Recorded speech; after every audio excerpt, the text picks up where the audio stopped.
ये संघर्ष सिर्फ कश्मीर पर नहीं बल्कि पाकिस्तान के भीतर के आंतरिक विरोधाभासों पर आधारित था। पश्चिमी पाकिस्तान के प्रभुत्व से पूर्वी पाकिस्तान, वर्तमान बांग्लादेश के बंगाली लोग असंतुष्ट थे।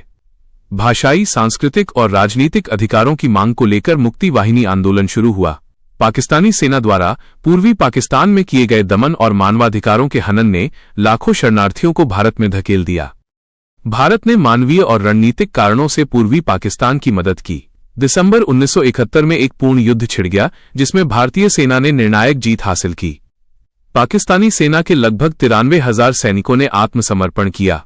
इसके परिणाम स्वरूप पूर्वी पाकिस्तान एक स्वतंत्र देश बांग्लादेश के रूप में उभरा। युद्ध के बाद भारत की प्रधानमंत्री इंदिरा गांधी और पाकिस्तान के राष्ट्रपति जुल्फिकार अली भुट्टो ने शिमला समझौता पर हस्ताक्षर किए।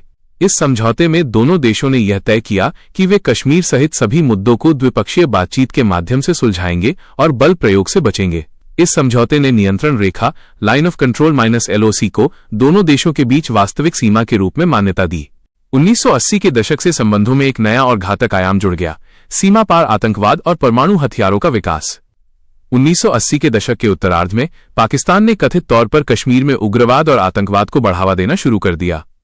भारत ने इसे राज्य प्रायोजित आतंकवाद करार दिया। भारत में हुए कई प्रमुख आतंकवादी हमलों के पीछे पाकिस्तान स्थित आतंकवादी समूहों का हाथ होने का आरोप लगा। भारत का रुख स्पष्ट रहा है, बातचीत और आतंकवाद एक साथ नहीं चल सकते। 1998 में भारत ने पोखरण में परमाणु परीक्षण किए।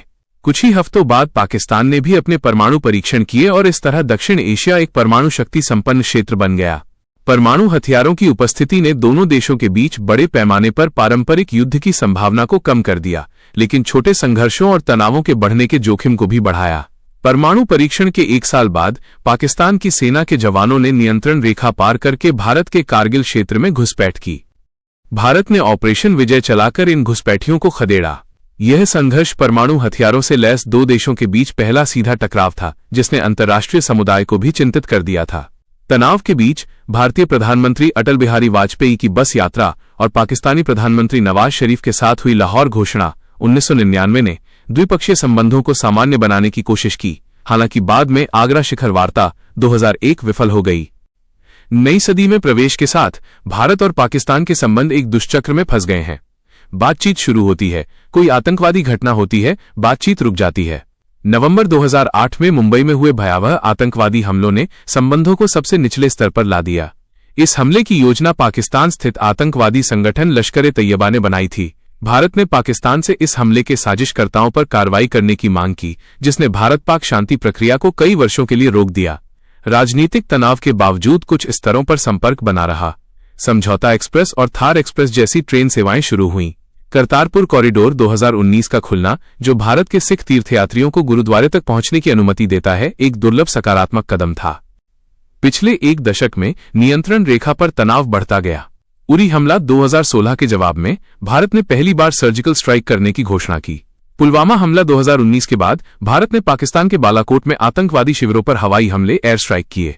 पाकिस्तान ने भारतीय वायुसेना के एक विमान को मार गिराया, जिससे एक संक्षिप्त हवाई झड़प हुई।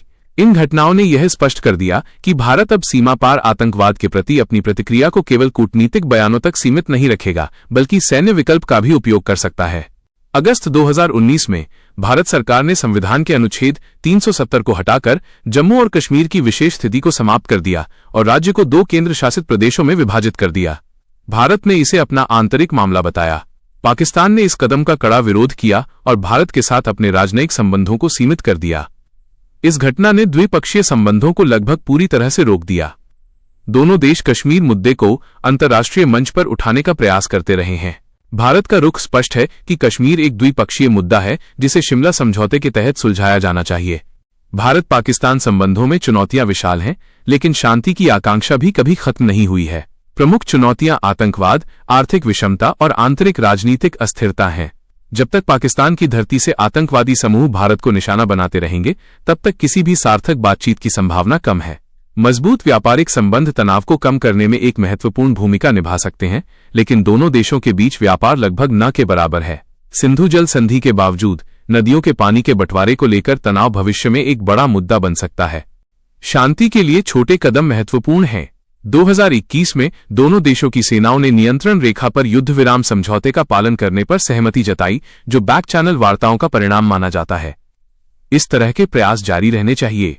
वीजा नियमों को आसान बनाना, सांस्कृतिक आदान प्रदान और कलाकारों व छात्रों के आदान प्रदान से दोनों देशों के लोगों के बीच की नफरत की खाई को पाटा जा सकता है। क्रिकेट जैसे लोकप्रिय खेल दोनों देशों को जोड़ने का एक शक्तिशाली माध्यम हो सकते हैं।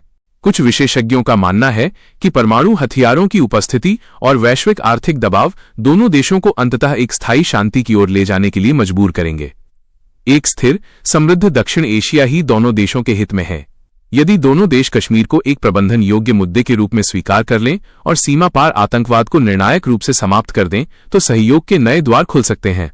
भारत और पाकिस्तान का रिश्ता केवल दो सरकारों का नहीं है, बल्कि करोड़ों लोगों के साझा इतिहास, विरासत और आकांक्षाओं का है। ये रिश्ता नफरत और उम्मीद, युद्ध और शांति, अनिश्चितता और अटल विश्वास के बीच झूलता रहा है। शिमला समझौते से लेकर लाहौर घोषणा और करतारपुर कॉरिडोर तक हर सकारात्मक कदम ये दिखाता है कि सह अस्तित्व असंभव नहीं है। लेकिन पुलवामा और उरी जैसे हमले ये भी याद दिलाते हैं कि शांति का मार्ग आतंकवाद की चुनौती को दूर किए बिना प्रशस्त नहीं हो सकता। इस विश्लेषण का सार यही है कि जब तक दोनों देश एक दूसरे की संप्रभुता और चिंताओं का सम्मान करते हुए, विशेष रूप से आतंकवाद पर एक शून्य सहिष्णुता की नीति अपनाते हुए मेज पर नहीं बैठते, तब तक यह अनसुलझा रिश्ता दक्षिण एशिया की प्रगति को बाधित करता रहेगा।